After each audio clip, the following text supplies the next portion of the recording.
चक्रवर्ती सम्राट महाराज भर्तृहरि जब युवावस्था को प्राप्त हुए तो युवावस्था में सबके हृदय में भोगाकर्षण होता है, सबको अच्छा लगता है। सुंदर पति हो, सुंदर पत्नी हो, सुंदर महल हो, खूब भोग सामग्री हो, हमारी आज्ञा पालन करने वाले सेवक हो, आदि आदि। जितना तुम सोच सकते हो उससे बहुत अधिक महाराज भर्तृहरि जी के पास था, क्योंकि चक्रवर्ती उसे ही कहते हैं। भूमंडल में एक छत्र राज, जहां से सूर्य उदय होता है और जहां सूर्य अस्ताचल को जाते हैं वहां तक उनका एक छत्र स्वामित्व।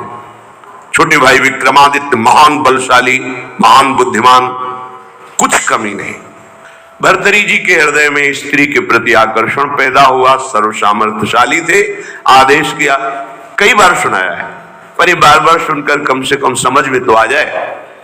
विश्व की सबसे सुंदर राजकुमारी को हमारे पास पत्नी के रूप में वर्ण करने के लिए लाया जाए। कौन नहीं चाहेगा ऐसे सम्राट, ऐसे सुंदर वैभवशाली राजा को अपना पति बनाना।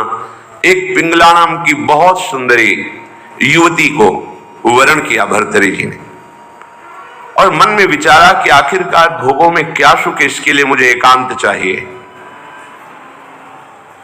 विक्रमादित्य से कहा, आप राज्य शासन को संभालिए जब तक हम अनुभव नहीं कर लेते। महल में किसी भी तरह की राज दरबार की बात लेकर कोई ना आवे, मुझे स्वतंत्र छोड़ दिया जाए। राजाज्ञा, संपूर्ण भोगों की बाहुल्यता महल में। क्या कभी आग में धीरे धीरे घी डालने से आग शांत होती है क्या? ऐसे ही भोगों को भोगने से कभी कामाग्नि शांत थोड़ी होती है, और भड़कती है। अगर सुख हो तो विश्राम मिल जाए। एक दिन पिंगला काफी समय व्यतीत होने के बाद वो अपने महल की पीछे खिड़की से झांक रही थी। पीछे अश्वशाला थी, वहां घोड़ों की रक्षा सेवा कराने वाला अश्वपति अपने सेवकों की द्वारा घोड़ों की देखरेख, उनकी सेवा कराता था। बहुत ही हष्ट पुष्ट जवान। पिंगला देखकर आसक्त हो गई, एकांत में मिलने लगी। जब महाराज विश्राम को होते तो एकांत में मिलने लगी। गुप्तचरों के द्वारा यह बात जब विक्रमादित्य को पता चली तो बहुत अंदर से पीड़ित हुए कि क्या करूं, अगर मैं कुछ कहता हूं तो कहीं संशय न कर लिया जाए, अगर कहता नहीं हूं तो ये राजा के प्रति बहुत ही बड़ा विश्वासघात हो रहा है, और वो मेरे भ्राता हैं, मैं ऐसा सह नहीं सकता। एकांत में मिलने की प्रार्थना की। बहुत प्रवीण थी पिंगला, समझ गई। महाराज ने कहा, आज मेरा भाई मेरे से मिलना चाहता है, पता नहीं क्या समस्या है। उनका मुझे पता है, जाइए पहले आप पूछ कर आइए। राजा को आश्चर्य हुआ, मेरे तक बात नहीं पहुंची, इसको पता है। बहुत प्रवीण थी, पर विषयों में प्रवीणता कोई प्रवीणता नहीं कहलाती। प्रवीणता तो विषयों के त्याग की होनी चाहिए। बुद्धिमत्ता गड्ढे में गिरने की नहीं होती, बुद्धिमत्ता उसे निकलने की होती है। विक्रमादित्य ने कहा कि मेरी बात पर विश्वास किया जाए महाराज, जो महारानी पिंगला है इनका चरित्र ठीक नहीं है, ये अश्वपाल से संबंध रखती हैं, ऐसा मुझे गुप्तचरों के द्वारा पता चला है। आवेश में अंदर गए। रानी ने कहा, हम बता रहे हैं। वो क्या बता रहे होंगे? वो यही बता रहे होंगे कि अश्वपाल से हमारा गलत संबंध है। ये तुम्हें कैसे? मुझे पता है। कैसे पता है?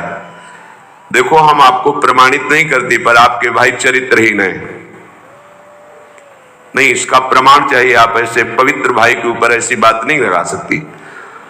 तो धन दे करके किसी राज सैनिक को अपने अनुकूल करके किसी एक सदगृहस्थ परिवार को इस बात पे राजी किया कि तुम सभा में कहो कि हमारी बहू को ये राजपद पर होने पर गलत दृष्टि रखते हैं, गलत आचरण करते हैं, नहीं तो तुम्हारे पूरे परिवार को मरवा दूंगी। ओ, महारानी पद में है, अगर ऐसा बोला तो सब सुविधाएं आपको दे देंगी। वो बेचारा राज भय के कारण ऐसा ही बोला। महाराज की आसक्ति थी पिंगला में, भर्तृहरि जी की। उन्होंने बिना कुछ विचारे पिंगला की सलाह से और वो प्रमाण सदगृहस्थ जो बोला उससे उन्होंने विक्रमादित्य का राज निष्कासन आदेश कर इन्हें राज्य से बाहर कर दिया जाए। कभी हमारे सामने ना आए। हमारा ऐसा धर्महीन भाई नहीं हो सकता। विक्रमादित्य ने समझाने की कोशिश की, लेकिन उनको समझ में नहीं आए। अब तो स्वतंत्रता, लेकिन जो धर्म युक्त होता है भगवान उसकी रक्षा करते हैं। एक ब्राह्मण तपस्या कर रहा था धन लाभ के लिए। देवराज इंद्र प्रकट हुए और उन्होंने कहा कि ये लो अमृत फल, और अंतर्ध्यान हो गए। ब्राह्मण ने कहा वैसे ही दरिद्र हूं, भूखे मर रहा हूं, अमर होके क्या करूंगा, मुझे तो धन चाहिए था। तो चलो विचार आया भगवत प्रेरणा से कि ये फल हम महाराज भर्तरी जी को दे देते हैं। अगर धर्मात्मा राजा बहुत काल तक अमर रहेगा तो प्रजा सुखी रहेगी। राज दरबार में तपस्वी ब्राह्मणों के लिए कहीं कोई रोक टोक नहीं थी। वो गए महल में, मिलने की आकांक्षा की, तुरंत आदर सहित महाराज भर्तरी उपस्थित हुए। आज्ञा कीजिए। और उनका हमने तपस्या की थी धन प्राप्ति के लिए, पर मिला ये मुझे अमृत फल, क्या करूंगा अमर होकर, वैसे ही गरीब हूं। हमारी इच्छा है कि आप जैसे धर्मात्मा राजा यदि अमर रहेंगे तो प्रजा का पुत्रवत पालन करेंगे, और मुझे धन चाहिए तो आप धन दिला दीजिए और ये अमर फल ले लीजिए। अविश्वास की कोई गुंजाइश नहीं थी, क्योंकि तपस्वी ब्राह्मण थे। महाराज भर्तरी ने आदेश किया जितना ये धन चाहे इनको दे दिया जाए। अमर फल लेकर एकांत में विचार किया कि मेरा संपूर्ण मन तो पिंगला में लगा हुआ है, मैं अमर होकर क्या करूंगा। यदि पिंगला अमर हो जाए तो जब तक जीवित रहूंगा ये हमारे साथ रहेगी। पिंगला को बुलाया और कहा महारानी ये फल खा लीजिए, हमारे देश के ब्राह्मण की तपस्या से ये अमर फल मिला है, इससे तुम मरोगी नहीं, अमर हो जाओगी। उनका आपको पता है कि अमर फल ऐसे नहीं पाया जाता, स्नान आदि करके देवार्चन करके हम पालेंगे, दे दीजिए। ले लिया। पिंगला ने विचार किया कि अगर मेरा मित्र अश्वपाल अमर हो जाए तो फिर हमारा मिलन होता रहेगा। एकांत में जब अश्वपाल मिला तो उसको अमर फल दे दिया कि तुम पालो इसे। उसने भी कहा हम पालेंगे, लेके चला गया। और उसकी परम आसक्ति थी महाराज के दरबार की नर्तकी वैश्या से। नवयुवती अत्यंत सुंदर। उसने उस वैश्या को बुलाया अश्वपाल ने और कहा कि अमर फल मुझे प्राप्त हुआ है, मैं अमर होके क्या करूंगा, मेरी आसक्ति तो तुम्हारे में है, तुम इसे पालो, अमर हो जाओगी। तो जब तक मैं जीवित रहूंगा तुम्हें देखता रहूंगा, तुमसे मिलता रहूंगा। वैश्या ने फल ले लिया। वैश्या ने विचार किया मैं जिस दरबार की नर्तकी हूं तो अमर होकर क्या करूंगी, नाचती ही तो रहूंगी। अगर मेरा महाराज अमर रहे तो अच्छा रहेगा।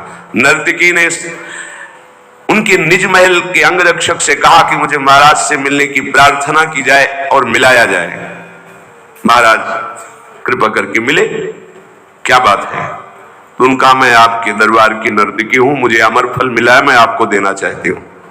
होश उड़ गए महाराज के, वही अमर फल। वैश्या से कहा कि तुम्हें किसी भी तरह का दंड नहीं दिया जाएगा, पर तुम सत्य बोलो, ये अमर फल कहां से प्राप्त हुआ है। उनका ये अमर फल मेरा एक मित्र है जो राज परिवार के घोड़ों की सेवा कराता है, अश्वपति, उसने हमें दिया है। वो महल के पीछे ही था अश्वशाला। महाराज समझ गए। उसको बुलाया अश्वपति को और कहा भाई वैसे तो खड़े खड़े हम तुम्हारे सैकड़ों टुकड़े करवा सकते हैं, पर हम तुम्हें क्षमा करते हैं यदि तुम हमें सच्ची बात बता दोगे कि तुम्हें अमर फल कहां से प्राप्त हुआ है। डरते हुए भयभीत होकर उसने कहा महारानी पिंगला ने दिया है। होश हो गए। ओहो, मुझ चक्रवर्ती सम्राट से यह तृप्त नहीं है, अश्वपाल से आसक्ति। अश्वपाल महारानी पिंगला से आसक्त नहीं है, वैश्या से। धिक्कार है इस काम को। सभा में कलम पधार रहे ऐसी घोषणा कर दी जाए और गुप्तचरों को भेजा कि विक्रमादित्य जहां भी किसी भी जंगल में कहीं भी खोज कर लाए जाए, हम उनसे क्षमा याचना करेंगे, वो मेरे भाई हैं, मेरे से गलती हो गई। गुप्तचरों को पहले से ही पता था कि वो कहां है। विक्रमादित्य को भी बुलाया गया सभा में। भर्तरी जी पहुंचे और कहा पिंगला को उपस्थित किया जाए। राज आज्ञा, तुरंत पिंगला जी को उपस्थित किया गया। बोले मेरे देश के ब्राह्मणों की तपस्या का फल संपूर्ण प्रजा और राज्यसभा देखे, मैं अपनी तलवार से रानी का गला काटूंगा पर वो मरेगी नहीं, क्योंकि इसने अमृत फल खाया है। और तलवार खींचा, जे ही प्रहार करो, चीख पड़ी, नहीं महाराज रुकिए। क्यों? तुम्हें संशय है? अमृत फल मिथ्या नहीं हो सकता। उनका मैंने पाया नहीं। क्या किया? अश्वपाल को दे दिया, क्योंकि मेरी आसक्ति अश्वपाल से। कुछ न किसी से फिर नहीं बोले। राज मुकुट सिंहासन पर रखकर और कहा, विक्रमादित्य तुम इसका पालन करना, मैं ऐसे निकृष्ट संसार का आश्रय नहीं लूंगा। धिक्कार है। कैसा ये काम है जो मुझ चक्रवर्ती सम्राट से ये पिंगला तृप्ति का अनुभव नहीं कर पाई, विश्राम नहीं मान पाई। ये अश्वपाल से, अश्वपाल महारानी से नहीं, एक वैश्या से।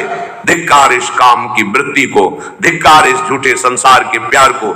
और घोर वैराग्य में जीवन व्यतीत किया और भगवान शंकर का साक्षात्कार करके ये वरदान मांगा कि कभी मुझे सम्मान से भिक्षा भी ना मिले, क्योंकि ये सम्मान ही संसार के राग को पुष्ट करता है।